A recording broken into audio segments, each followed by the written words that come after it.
Halo guys, perkenalkan nama aku Gaisa Siti Humaira Shihab. Kali ini kita akan belajar tentang metode pembiayaan syariah. Kalian tahu nggak sih apa pengertian dari pembiayaan syariah? Pembiayaan bank syariah merupakan suatu sistem pembiayaan yang dijalankan oleh lembaga keuangan berbasis syariah, di mana seluruh aktivitasnya harus sesuai dengan prinsip-prinsip syariah Islam. Prinsip utama dari pembiayaan ini adalah larangan terhadap riba atau bunga, serta penekanan pada keadilan dan transparansi dalam setiap transaksi. Bank syariah berperan sebagai pemberi dana atau investor, sedangkan nasabah berfungsi sebagai penerima pembiayaan yang membutuhkan modal untuk berbagai keperluan, baik itu usaha, investasi, maupun konsumsi. Guys, kalian tahu nggak sih metode pembiayaan syariah? Syariah juga mempunyai beberapa metode pembiayaannya loh. Contohnya murabahah. Murabahah merupakan akad jual beli di mana bank membeli barang yang dibutuhkan nasabah dan menjualnya kembali dengan margin keuntungan yang telah disepakati. Contoh murabahah, misalnya ada seorang pedagang eceran membeli komputer dari grosir dengan harga 10 juta rupiah. Kemudian, ia menjual kembali komputer tersebut kepada pembeli. Namun, dengan menambahkan keuntungan sebesar Rp750.000. Jadi, harga yang dijual pedagang eceran tersebut sebesar Rp10.750.000. Mudharabah. Contoh mudharabah, misalnya, bank memberikan modal untuk menjalankan usaha. Sementara, pengusaha bertanggung jawab mengelola usaha tersebut. Keuntungan yang diperoleh dari usaha akan dibagi sesuai dengan kesepakatan. Dan kerugian akan ditanggung oleh bank, kecuali jika kerugian tersebut disebabkan oleh kelalaian pengusaha. Pembiayaan mudharabah ini sering digunakan dalam pembiayaan usaha kecil atau menengah yang membutuhkan modal tanpa harus memberikan jaminan tetap.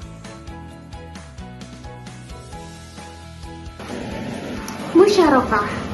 Contoh musyarakah, misalnya mahasiswa dapat membentuk kelompok untuk menjalankan usaha, seperti membuka kafe atau warung makan.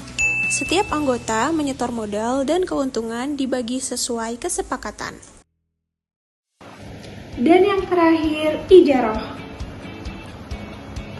Contoh ijarah, misalnya seorang individu yang ingin membangun rumah tetapi tidak ahli dalam arsitektur atau konstruksi. Dia menyewa jasa tukang bangunan untuk membantu dalam proses pembangunan rumah. Pembuat rumah membayar upah kepada tukang bangunan setelah pekerjaan selesai. Contoh yang lainnya seperti sewa menyewa kos. Contoh sewa kos. Mahasiswa menyewa kamar kos untuk tempat tinggal selama kuliah. Membayar sewa bulanan kepada pemilik kos sesuai kesepakatan. Sewa alat tulis. Contoh sewa alat. Mahasiswa menyewa alat tulis atau peralatan laboratorium untuk keperluan tugas atau praktikum. Membayar biaya sewa yang telah disepakati. Dan yang terakhir, jasa bimbingan belajar. Contoh jasa bimbingan belajar. Mahasiswa membayar tutor untuk bimbingan belajar, di mana tutor memberikan jasa pendidikan dengan imbalan uang sebagai ujroh. Langkah penting dalam pembiayaan bank syariah.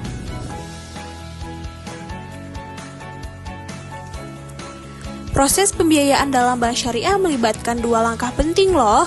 Yang pertama, pengumpulan dana, dan yang kedua, analisis permohonan pembiayaan. Yang pertama, pengumpulan dana. Bank syariah juga mengumpulkan dana dari masyarakat melalui produk simpanan yang sesuai dengan prinsip syariah. Yang kedua, analisis permohonan pembiayaan. Bank juga melakukan analisis terhadap permohonan pinjaman calon nasabah berdasarkan prinsip 6C. Character, capacity, collateral, condition of economic, and constraints. Nah, itu semua adalah metode pembiayaan syariah. Gimana nih teman-teman, udah pada paham belum? Semoga pada paham semua ya. Terima kasih untuk teman-teman yang sudah menonton. See you next time.